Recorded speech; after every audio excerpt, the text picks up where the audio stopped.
Hey,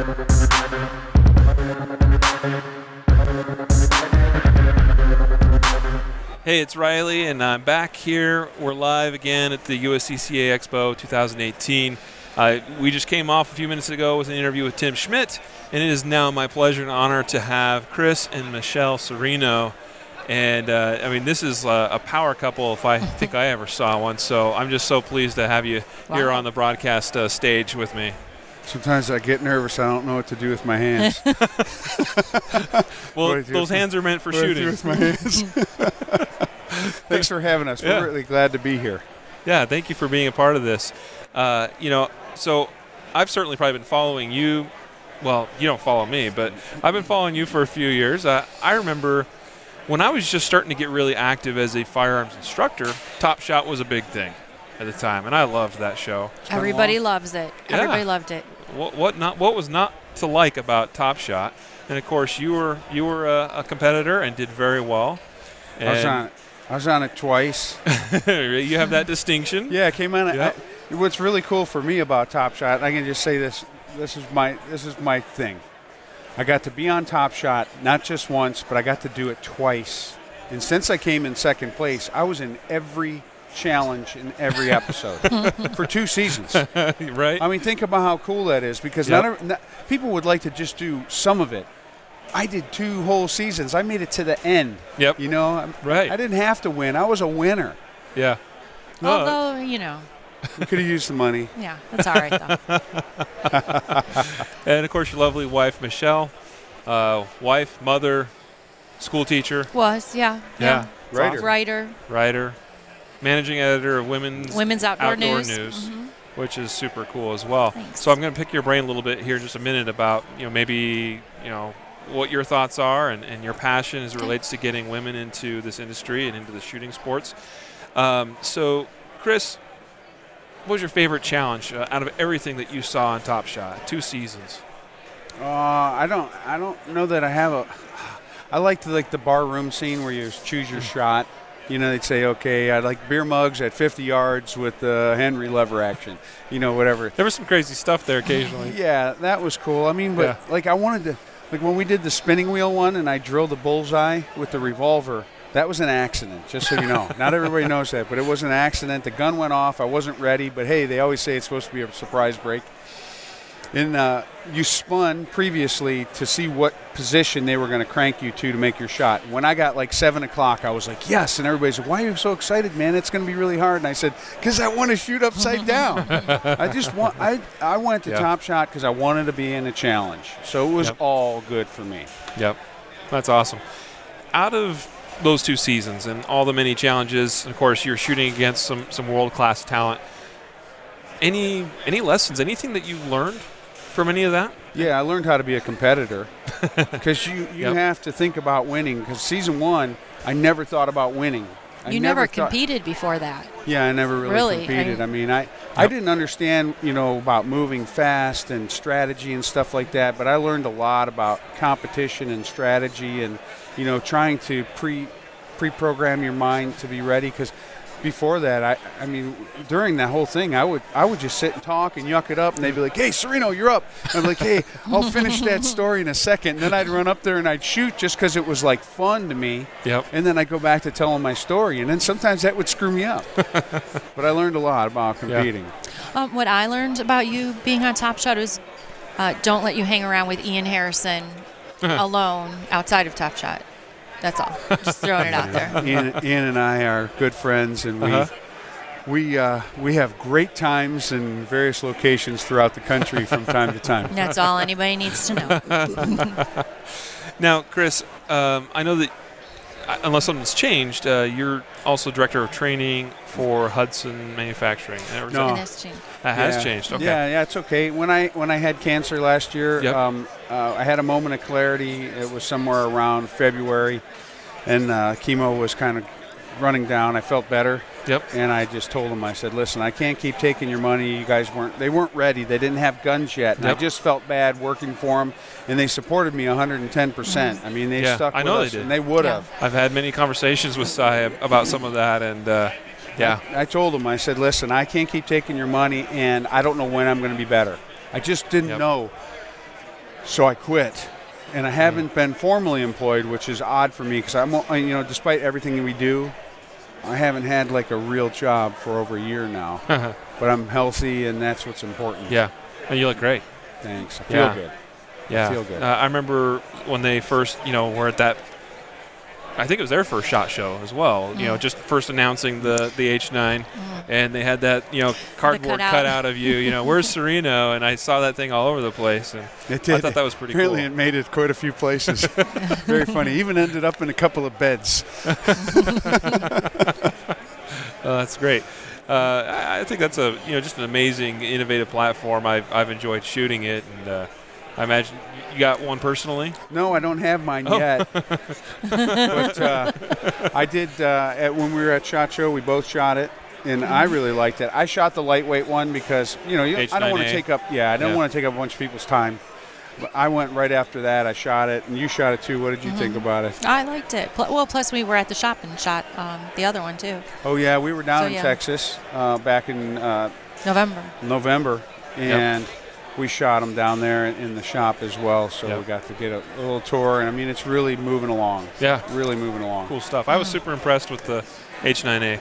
So I know you the two of you are instructors and work with a lot of different folks. Obviously, we do. I mean, so tell me, like, what are some of your big things, big philosophies, beliefs, whatever it is, that when you take someone that first comes to you for training, what do you try to impart on them?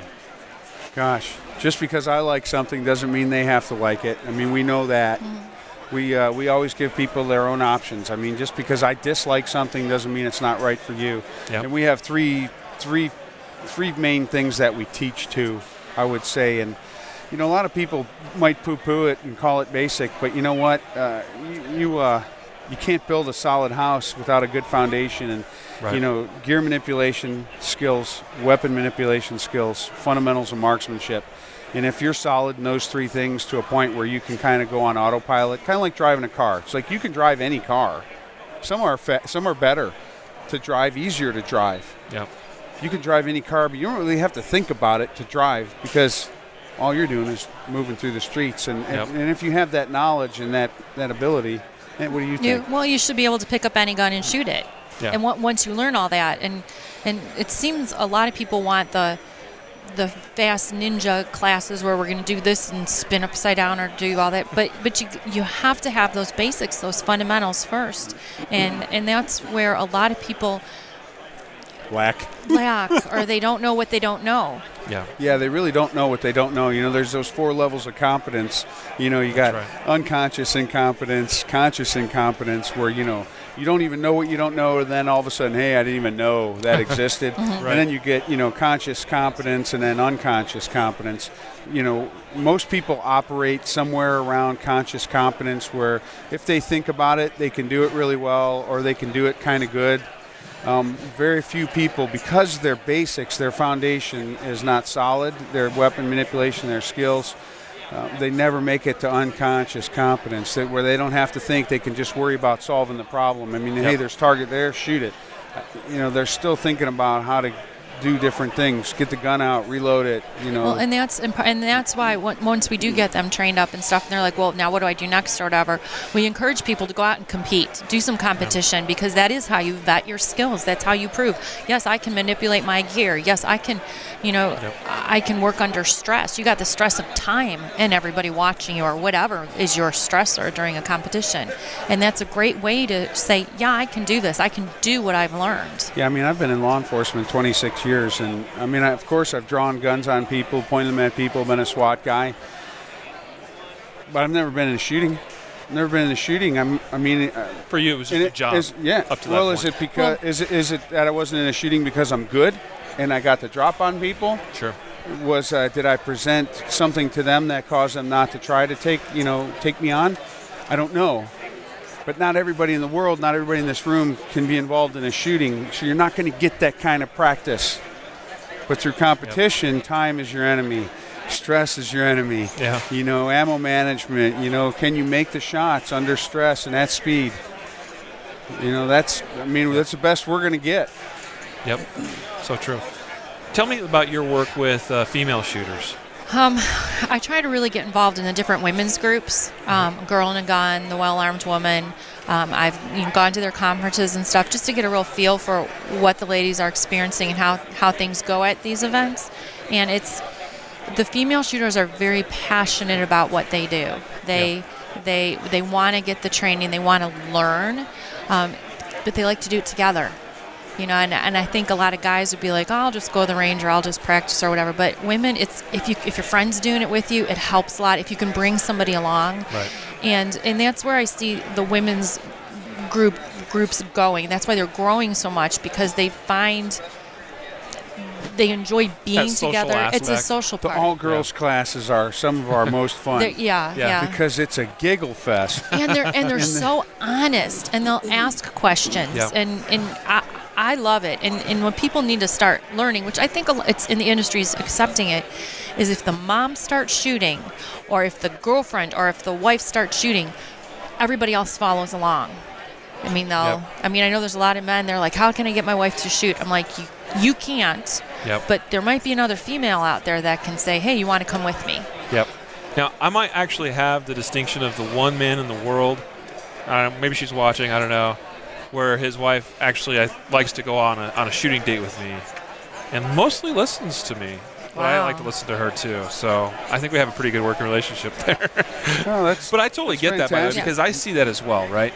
Where it's usually it goes disastrously wrong when you take, a guy and, his wife or girlfriend or whatever, and like, hey, we're going to show you how to do this, and it just doesn't go over that well. When we teach a class, we had two couples come, and I said, we're going to split up. Oh, yeah. And that's how we set it up. And boy, those guys, they kept kind of looking.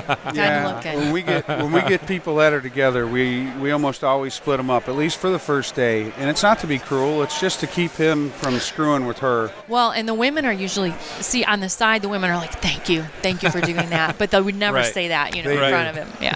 They really do. I so believe it. I see it. That's wonderful. What do you see? I mean, you touched on the social aspect, and obviously having kind of this social little giggle fest. Well, we can't call it a giggle, but yeah, it is fun. It's fun. Beyond that, I mean, what do you see as sometimes like?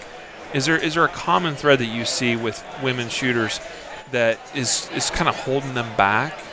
And how would you respond to that, or what would you say to someone if someone's watching right now and they're just like that one little hump that they're just struggling to get over? So, well, when it comes to competitions, and I was thrown right into it. I was thrown into, you're going to start shooting, and I shot with, like, my first squad, I think, had Jerry Mitchellek on it. Oh, geez. So, it's like, Jerry and Kate's like, really, thanks a lot. Yeah. So, I do shoot, and I'm not beholden to anybody. I'm being honest. Like, a Girl in a Gun has their ladies 3-gun match, and it is great because it's not an easy match it's a hard match. Still a match. Yeah, it's a hard match, but it's all women, and when women shoot and compete, they might, like, one lady was just thrilled to get, like, I know I'm thrilled on some of these stages. Thank God I made it through it.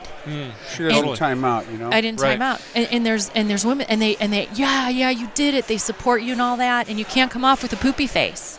No poopy faces when you're shooting. You come off and you're like, I did something I wanted to accomplish.